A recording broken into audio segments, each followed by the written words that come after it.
Bueno, el título de la presentación es Energía en el mundo hoy. La idea, aunque no creo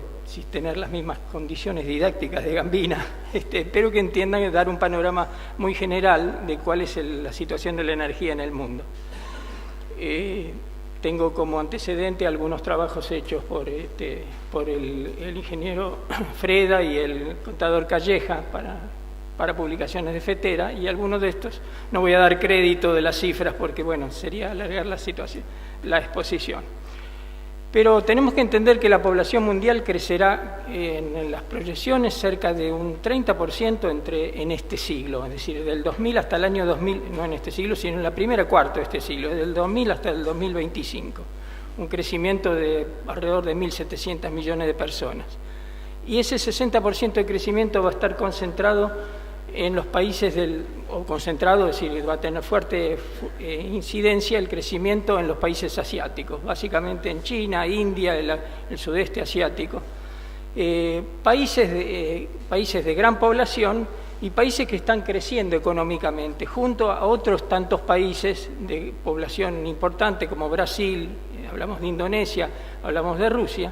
en el cual el crecimiento conjunto de la población y del crecimiento económico hace que el crecimiento de energía sea fuerte, muy fuerte, esperemos. Además, hay que señalar que en esos países que están en un desarrollo, digamos, relativo, ¿no es cierto?, no son los primeros países más desarrollados, más tecnológicamente desarrollados, el crecimiento de la eficiencia energética no es tan alta como en los países hoy ya desarrollados, lo cual significa la eficiencia energética, que cada punto del aumento del Producto Bruto Interno, ¿no es cierto?, que va ligado al Producto Bruto Interno por habitante, requiere una cantidad de energía, un aumento de la energía proporcional y bastante grande, a diferencia de los países más desarrollados, el caso de Estados Unidos, Gran Bretaña o Francia, además, en el cual el crecimiento de la energía para cada punto del Producto del PBI es menor. O sea, hay tres elementos: el crecimiento de la población, el crecimiento de la economía de los países más poblados y todavía la baja eficiencia energética de esos países, que hace que el crecimiento de energía en proporción sea muy superior. Y se calcula que en este periodo entre el 2000 y el 2025 el consumo de energía va a crecer un 100%, parte del cual estos son los datos que se tomaron en un estudio que hicieron Freda y Calleja, parte del año 2000, pero que evidentemente los datos últimos que tenemos del año 2010 van confirmando que este es efectivamente el ritmo de crecimiento. Ahora, ¿qué pasa con las fuentes de energía? Es decir, porque la energía no se inventa, la energía sale de determinadas fuentes que se van consumiendo. Esas fuentes de energía, es decir, en la historia del mundo han ido variando. El hombre empezó por obtener energía, digamos, en la quema de la biomasa, en la quema de leña. Luego fue por muchos siglos el carbón, el elemento principal, en las distintas formas, desde la turba, el lignito, la antracita, los carbones minerales. Pero desde mediados del siglo pasado el elemento principal, el elemento dominante es el petróleo. Y hoy podríamos decir que vivimos todavía en la época del petróleo. Hoy día yo la llamaría la época de los hidrocarburos. Pero lamentablemente desde hace algunas décadas se ha venido anunciando, esto ha sido el puntapié inicial de este anuncio, que hemos llegado al pico del petróleo, que hemos llegado a una situación en que el petróleo existente en la naturaleza se está agotando.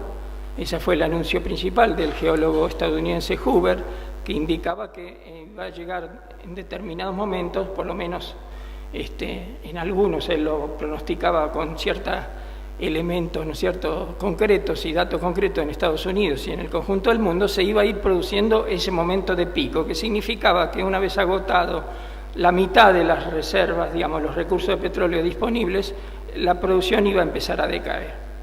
Efectivamente, esto de alguna manera se está notando, es decir, hace décadas que ya no hay grandes descubrimientos de petróleo, que no hay grandes descubrimientos de yacimientos gigantescos como se han descubierto, digamos, hasta esas épocas, digamos, la década del 60 hasta el 70 en Arabia, en el Medio Oriente o en México, en esos lugares. y realmente la producción de petróleo se va haciendo cada vez más difícil. Esto no quiere decir que el petróleo esté agotado, sí que se ha acabado la era del petróleo fácilmente accesible, del petróleo barato. Y como consecuencia tenemos una concentración de capacidades, una concentración de elementos que vayan a atender esta situación. Se han concentrado las capacidades tecnológicas y la escala de explotación en las grandes empresas multinacionales. Ha habido cambios especiales, estamos hablando de esta época de los últimos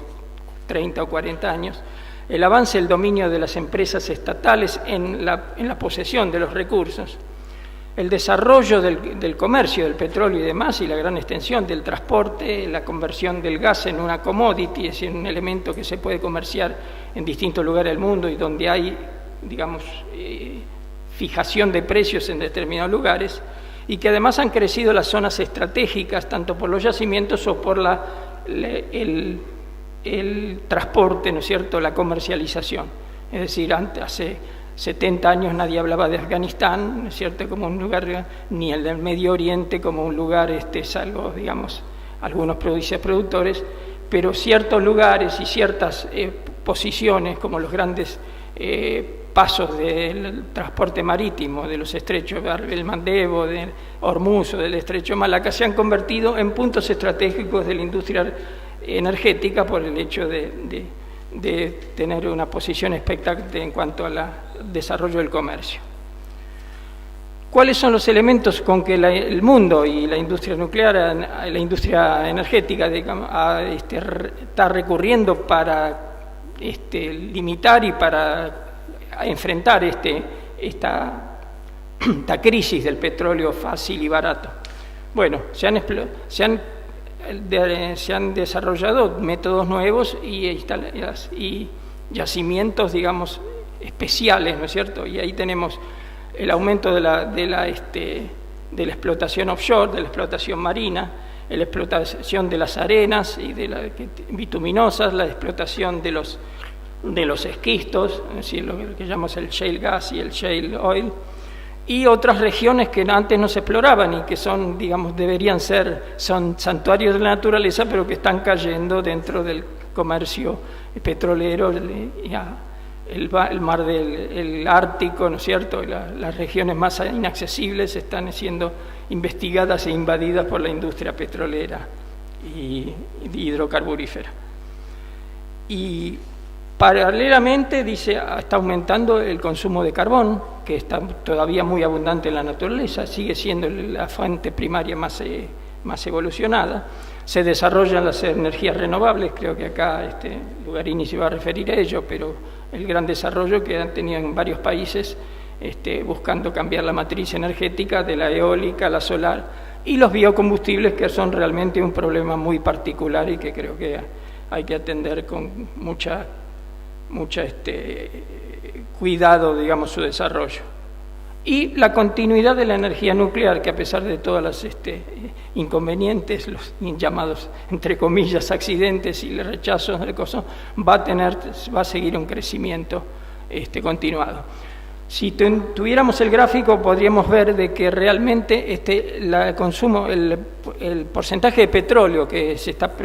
consumido, que se proyecta para el año 2025-2030, baja respecto del 2000, aumentando, digamos, compensado por el aumento del gas y del carbón. Y entonces vemos que sacamos la cuenta, la sumatoria, y resulta que los hidrocarburos van a ser en el año 2025-2030 aproximadamente el 80 y tantos % del consumo de energía de las fuentes primarias de energía, igual que ahora. De modo que no hay, es decir, el aumento de las energías no renovables y los ahorros en los planes de ahorro de energía y de eficiencia energética y demás, no logran compensar este gran aumento de la energía, como dijimos, consumida, producto del aumento de la población, el aumento de la capacidad económica de grandes países y las dificultades para lograr una eficiencia energética mayor. O sea que la era del petróleo, la era de los hidrocarburos por lo menos,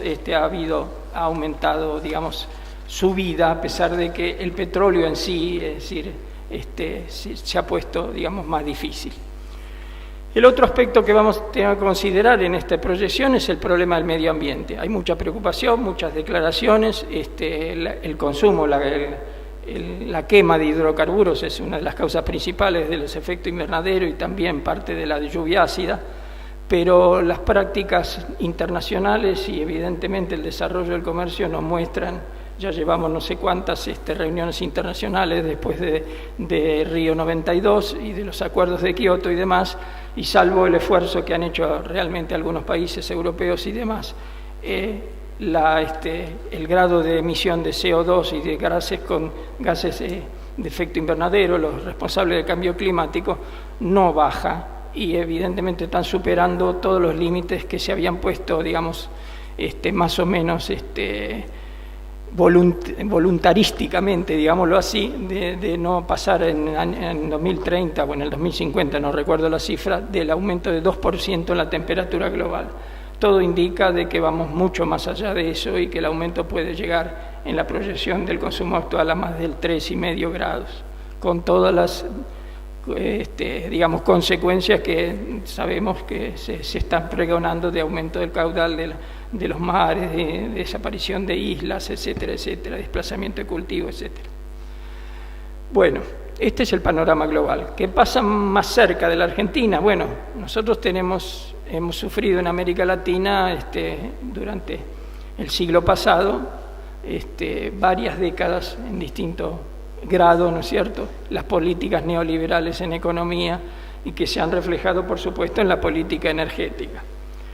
Pero últimamente, digamos, en los últimos años, a partir de este siglo y demás, en varios países se han producido movimientos populares, es decir, cambios políticos que han planteado, digamos, otra expectativa, ¿no es cierto?, y otra posición, otra política respecto del tema energético. Acá creo que, por lo menos en la intervención de Gambina o el mismo de Calleja, podrán entrar más en detalle, pero queremos rescatar de que estamos en medio del continente o del subcontinente que mejor ha progresado, digamos, tanto económica como políticamente su conjunto en los últimos años, en que hay ejemplos como Venezuela, ¿no es cierto?, que ha recuperado su gran potencial petrolero a través de la recuperación del dominio de la empresa estatal de PDVSA y del gran desarrollo de sus recursos, de sus reservas. Es decir, saben que han certificado prácticamente las reservas de petróleos pesados, por supuesto, que es lo que más es lo que está quedando, ¿no es cierto?, pero son las mayores del planeta. Está el caso de Brasil, que ha concentrado a través de Petrobras, de una empresa mixta con buen, digamos, peso estatal, pero además con una actitud muy, muy clara del gobierno, ha desarrollado los recursos offshore, los recursos profundos, los llamados presal, es decir, en una hazaña tecnológica realmente importante de encontrar y poder extraer petróleo a 6 o 7 mil metros bajo el nivel del mar. Está el caso de Bolivia, que creo que también Gambina lo va a tratar, en que ha tomado una política de desarrollo importante, y a pesar de no tener realmente un poder económico ni una fortaleza desde el punto de vista energético, salvo sus reservas, ¿no es cierto?, de gas fundamentalmente, ha tenido una política muy clara y muy firme en recuperar para el gobierno y para el pueblo boliviano el aprovechamiento de sus riquezas energéticas, ¿no es cierto? Lo mismo es el caso de Ecuador, que ha entrado en la OPEP, que ha desarrollado el poder, de alguna manera, el dominio del Estado sobre el manejo de las cuestiones energéticas, y que tiene un elemento especial, es decir, su preocupación por el problema del medio ambiente. Saben que ha suspendido, de alguna manera, no ha iniciado la explotación de la zona selvática, incluso ha presentado proyectos para que en la comunidad mundial compense a Ecuador por su esfuerzo para mantener, digamos, el medio ambiente, digamos, de amazónico, evitando la explotación de petróleo, y la última perla, es decir, ha juzgado, digamos, a Chevron, es decir, como heredera de Texaco por los delitos ambientales que durante muchos años Ecuador. Todo esto es el panorama más cercano de la situación mundial que nos rodea y a la cual la Argentina, yo creo que después lo vamos a conocer mejor a través de las otras intervenciones, pero creo que recordar que como hemos tenido la actitud de solidaridad o de complementación con las políticas energéticas de los países de América Latina, creo que nuestras políticas han dejado bastante que desear. Y bueno, de aquí en adelante nuestro problema es también plantear ese cambio de política y que ese cambio de política tenga en cuenta la solidaridad y la complementación con los países de América del Sur. Nada más, gracias.